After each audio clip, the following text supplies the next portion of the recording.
Hi everyone.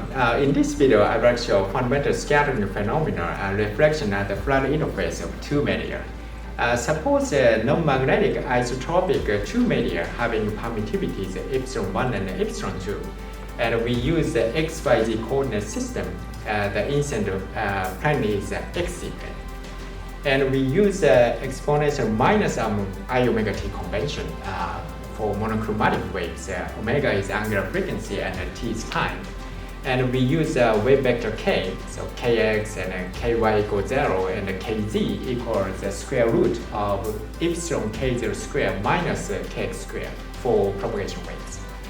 And here incident wave and reflected wave in medium 1 and transmitted wave in medium 2.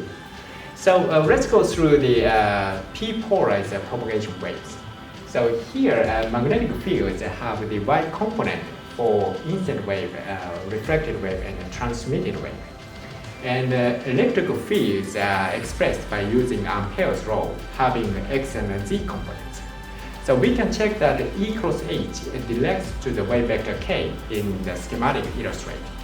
And for boundary conditions, tangential components are continuous. So using these equations, we obtain the well-known forms of reflection and transmission coefficients. And next is the S-polarized propagation wave case.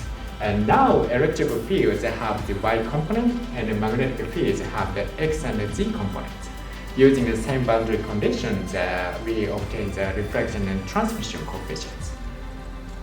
And conveniently, when kz is expressed by I kappa z, the forms are for evanescent waves.